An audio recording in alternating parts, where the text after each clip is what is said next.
Coucou la communauté, hello hello, bonjour à tous, je suis ravie de vous retrouver pour un nouveau partage. Vraiment ravie, toujours un plaisir de vous retrouver et d'échanger avec vous et de vous faire partager tout ce que j'aime, tout ce qui me touche. Et c'est toujours avec un réel plaisir que je tourne des vidéos, que je vous retrouve et que je laisse parler les mots, que je laisse parler mon inspiration. C'est vraiment un réel plaisir et un réel bonheur d'être présente sur la chaîne YouTube et même sur ma page Facebook. C'est depuis que je fais des vidéos, ça me permet j'exprime qui je suis, j'exprime ma passion et je vous le souhaite de le ressentir à vous de votre côté, à votre façon, de pouvoir renouer avec des choses qui nous font plaisir, des choses qui nous passionnent, qui nous font vibrer le cœur, qui nous touchent, qui nous rendent vivantes, qui réveillent cette flamme, cette étincelle de vie à l'intérieur de nous, où on se sent vraiment pleinement, on se sent dans son élément, on se sent reconnecté à qui on est vraiment, à son âme, et on sent faire partie, on sent cette flamme, cette germe, cette pousse, cette vie que l'on porte en nous et que l'on a envie d'exprimer, de rayonner à l'extérieur. C'est vraiment ce que je ressens et de plus en plus, et je suis contente de le faire, d'avoir eu l'envie et le courage de l'avoir fait, d'avoir posé des actions pour que la chaîne puisse naître, et aussi grâce à vous, merci. En tout cas, j'espère que vous allez bien de votre côté. Aujourd'hui, j'avais envie de vous partager un sujet, c'est de parler de tout ce qui me passionne. Et une chose qui m'a toujours passionnée, et c'est aujourd'hui que je m'en rends compte, c'est aujourd'hui que ça prend forme en moi et que vraiment je me dis effectivement, j'ai cette passion depuis que je suis petite. Et c'est pas une passion, c'est large, c'est l'art. La beauté dans l'art, la grâce dans l'art, la magie dans l'art, l'émotion que peut nous provoquer l'art. L'art, c'est toujours quelque chose qui a été présent en moi. En fait, je me rends compte de plus en plus, et en discutant avec des gens et en voyant les gens autour de moi, et justement aussi en laissant parler de plus en plus ma créativité, que l'art, l'imaginaire, la créativité, la passion qui en est à travers l'art, ça a toujours fait partie de moi. Et ça fait partie de ma personnalité, et c'est comment et ça parle beaucoup au travers de ma personnalité, de la manière dont je fonctionne, de la manière dont je m'exprime, de la manière dont je fais les choses. Ça a un lien très profond avec l'art, avec notamment le cinéma, la musique.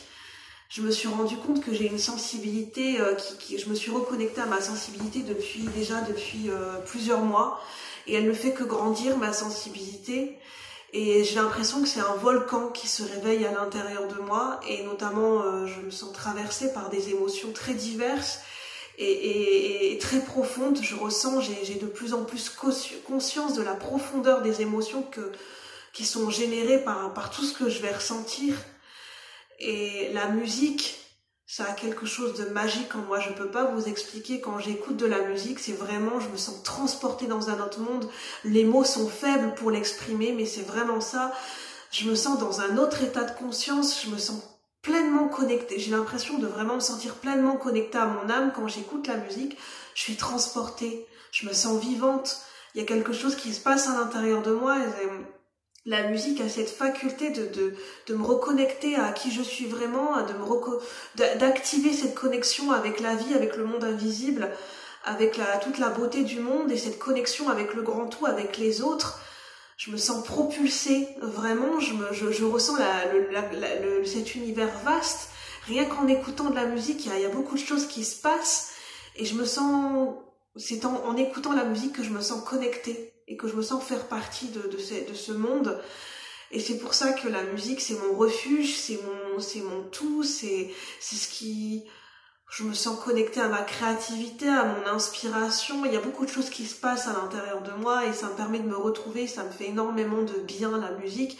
La musique a de grands pouvoirs sur moi, elle a un pouvoir guérisseur, elle a le pouvoir de me reconnecter à ma sensibilité, à mes émotions, à toucher à ce qu'il y a de plus profond et de plus vulnérable en moi, à ma part d'enfant intérieur, à ma part de féminin sacré. La musique, c'est tout.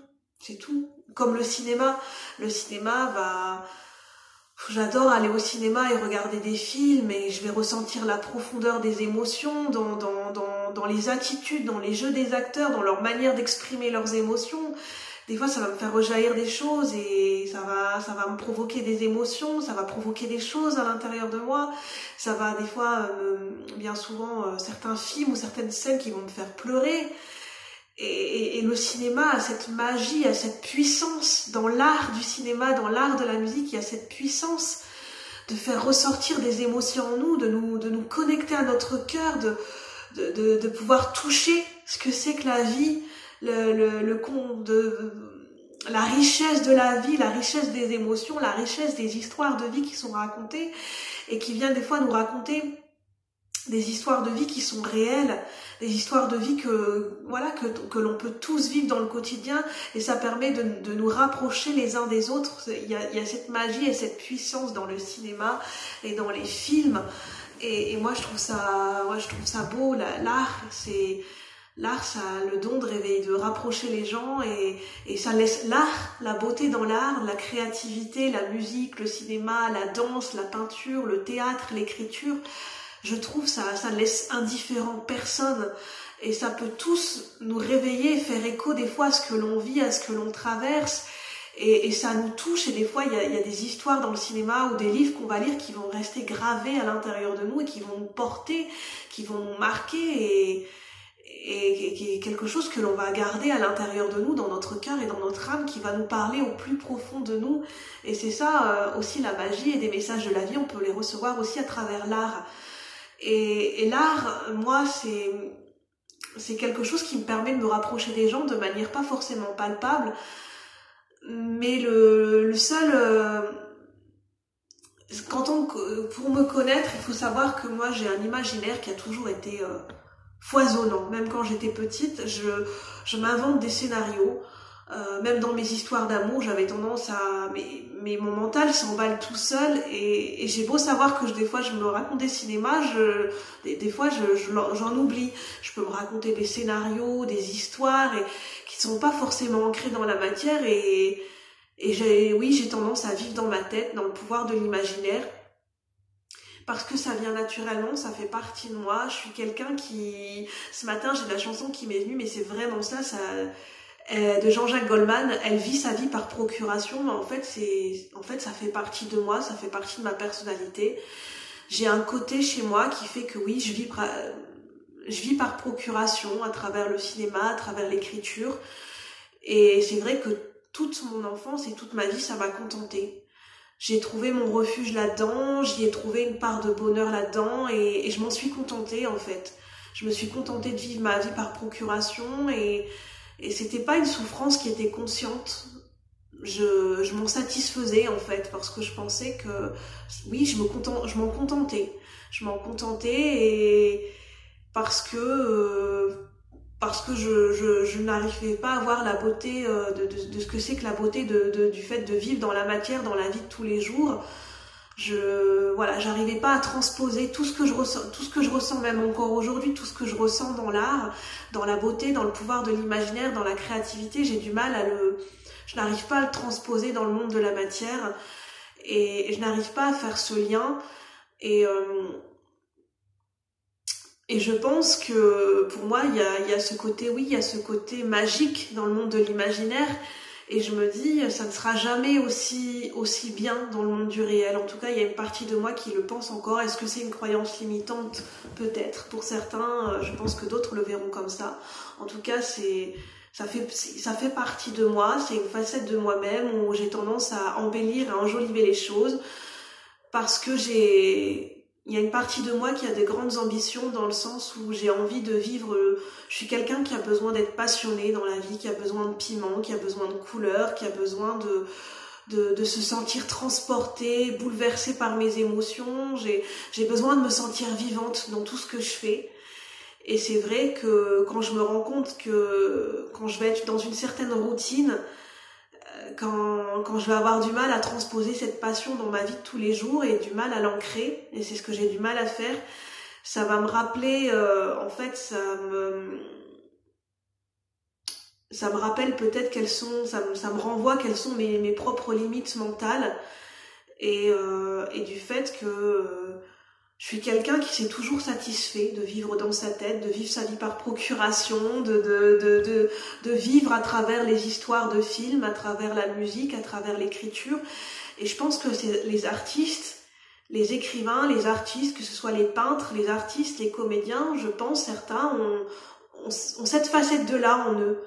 Que ce soit conscient ou inconscient, c'est-à-dire que quelquefois, sans s'en rendre compte, on peut se contenter de vivre dans l'imaginaire, parce que c'est tellement beau, parce que ça procure tellement d'émotions, parce que l'imaginaire, la créativité, l'art a ce pouvoir de réveiller des émotions, de nous sentir pleinement vivants et de réveiller cette flamme de vie à l'intérieur de nous, que quelquefois, quand on se reconnecte à notre quotidien tous les jours, la vie peut nous sembler fade, parce qu'on n'arrive pas à transposer tout ce que l'on vit à l'intérieur de soi, à travers l'art, dans la vie de tous les jours.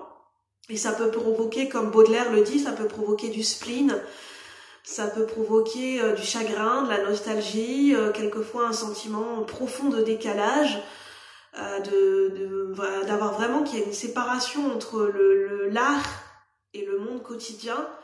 Et je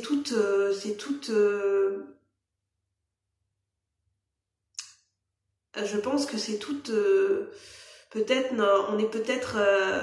une piste, c'est d'amener justement à transposer cette magie, cette beauté que l'on ressent à l'intérieur de nous, le fait de se sentir vivant, de réussir à le transposer, à le faire vivre et à reconnaître toute cette beauté à l'extérieur de nous. Et je pense que c'est pas quelque chose qui est forcément évident, qui est forcément conscient, parce qu'on a tous envie. Des fois, ça nous fait du bien de rester dans l'imaginaire, de se raconter des belles histoires, de fantasmer et de vivre. Des fois, on le fait tous, que ce soit inconscient ou conscient par certaines périodes de vie. On vit par procuration, comme dans la chanson de Jean-Jacques Goldman, parce que tout paraît beau, tout paraît parfait, tout paraît merveilleux, et on se dit, et quand on voit des fois notre vie de tous les jours, on a tendance à y voir la routine, le train-train quotidien, et des fois on aura envie de partir, voyager, être un aventurier, un explorateur, et de voyager à travers le monde, où on s'imagine plein de choses comme un enfant, parce que quand on est enfant, c'est tellement facile de s'imaginer, de se projeter dans des choses, de s'inventer des histoires, qu'en fait on a envie d'y rester. Et voilà, mais c'est important aussi parce qu'après l'atterrissage peut être brutal de ne pas vivre sa vie par procuration et de se rendre compte qu'il y a la vie réelle et qu'après ça peut amener beaucoup de souffrance et de décalage, parce que s'il y a une trop grande déconnexion avec le monde du réel et qu'on en oublie de vivre et d'ancrer les choses dans la matière, parce qu'on est un être humain, on vit dans un corps de chair, et ça peut provoquer beaucoup plus de souffrance. Au final, l'atterrissage peut être brutal quand on commence à s'en rendre compte. C'est de trouver une manière d'ancrer cette passion dans notre vie de tous les jours et d'oser, tout simplement d'oser. Voilà donc ce que j'avais envie de vous partager. J'espère que ce partage vous a plu. J'avais envie de vous parler de l'art, de comment je ressens les choses au travers de l'art, et voilà, en toute simplicité. Et puis voilà, je vous retrouve bientôt pour de nouveaux partages. N'hésitez pas à liker si vous avez aimé, à partager si vous pensez que ça peut parler, résonner avec d'autres personnes. Et puis voilà, prenez soin de vous et puis faites-vous plaisir. Bye bye, à bientôt la communauté.